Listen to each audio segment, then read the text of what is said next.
Okay, folks, Peter here, and today I just want to share with you the story of how I made my very first sale selling on Amazon.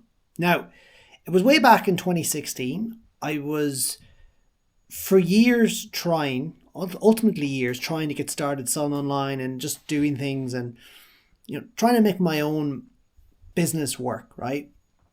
And I kind of was at a bit of rock bottom, and I kind of rock bottom's a bit dramatic, but I was frustrated. I didn't know what way to turn.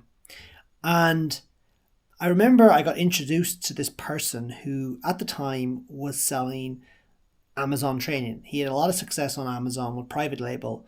I seen a lot of me in him from the stories, the backgrounds, where he came from.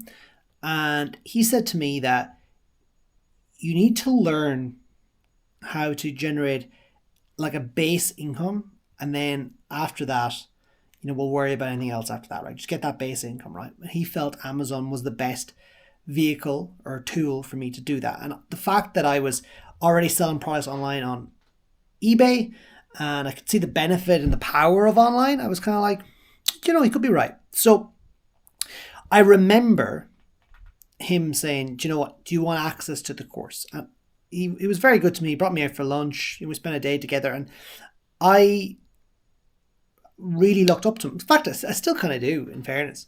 And he said to me, do you want the course? And I says, I'd love it. And he was going to give it to me for free. And then he just stopped and he changed his mind. He said, do you know, I'm going to actually charge you £1,000 or whatever it was, right? And it wasn't that he needed the money, and he said that. But he says, if I don't charge you, you'll not value it, right? And there's a lot of things lately about people just giving away information completely for free. And I can see it because it's like reciprocity. It's actually funny. I go to a coffee shop and sometimes they give me a free coffee. And I feel really guilty. I'm like, no, take my money, take my money. So I can understand why people online are doing that. But he said if I got it for free, I wouldn't value it. So I paid for it.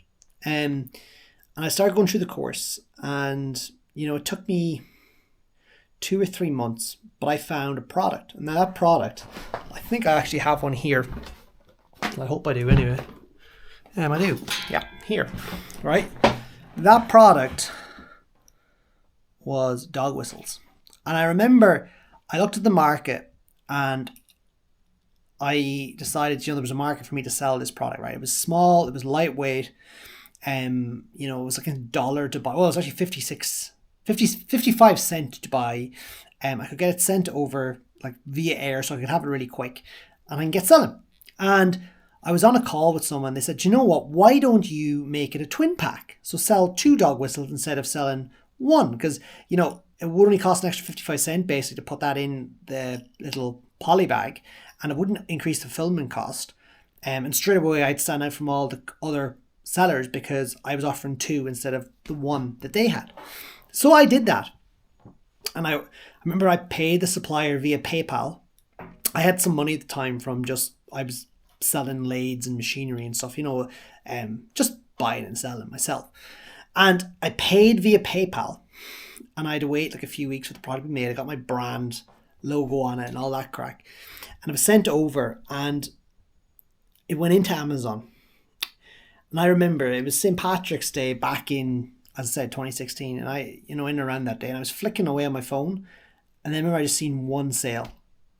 And that was my very first sale. And like literally, I've just, as I said, I've sold so much since then. But that to me proved that I can make something and people will buy it. It was crazy, absolutely crazy, right? Now, if I was starting again, first of all, not everyone hits a home run like a product like this. Like that's not always necessarily going to happen, right? Also, I wouldn't necessarily aim that it had to be a small product. It could be something bigger, and generally it nearly always is. But what I would do is I would certainly 100% follow someone's trainings and their research methodologies. Like no research methodology is right or wrong. Like no one can say mine is the only way of doing it. I find it's a bit of a shade. You can do a bit of everyone's research methodologies, but as long as you follow something and when you're making a decision why you're doing that, right? But follow a mentor, right? It doesn't matter who it is, just follow a mentor, right? Commit that this thing is going to take time. I'm guilty of this as well. Like a lot of time we look for something to happen really quick and it doesn't. And Amazon, and what I'm learning, as I'm mentoring people and trying to, encourage people to actually take the leap and start selling their own private label, is that, it won't happen overnight. It won't. It's something that's going to take a little bit of time. But unlike online arbitrage or retail arbitrage or drop shipping or any of these things, when it's all said and done, when it's finished, with private label, you actually have a business, you actually have something that's worth something, right? Now, some private label operations businesses are worth a lot more than others, but you will still have something, right? And whereas with those other businesses, when you stop, that's it. Like, you're basically at the peril of someone else. Like, they can turn it on or off, basically, ultimately your business. Whereas a private label, you're a little bit safer, right? But follow someone, commit to the process and kind of think long term. Just realize that you're just going to reinvest the profits into more stock and then into more products. And this thing, whilst, as I said, it doesn't happen overnight, eventually you will start seeing bigger and bigger and bigger numbers, right? My flaw over the years, and I think if I'm to be completely honest and transparent, is that I would let products run out of stock and then I wouldn't reorder them quick enough.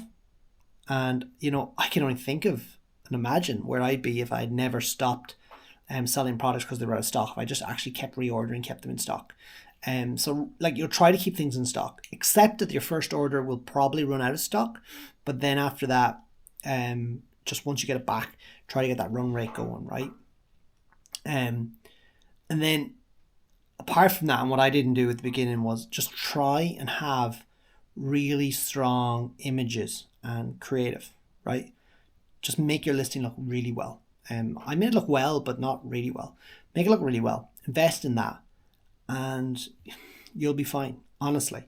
So yeah, I just hope this video kind of gives people a little bit of an understanding of how the process works, how it worked for me, and how it can work for you.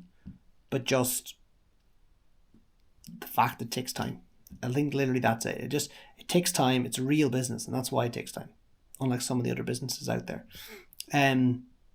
Yeah, if you're enjoying what you're seeing, please hit subscribe. If it's on TikTok, you can ask me a question down below. I'd be happy to answer them for you.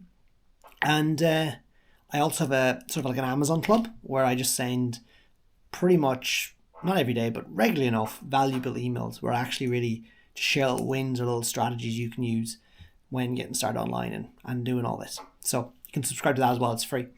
And yeah, thanks for listening, folks. And have a great evening, day, whatever time you're listening to this. All right. Cheers.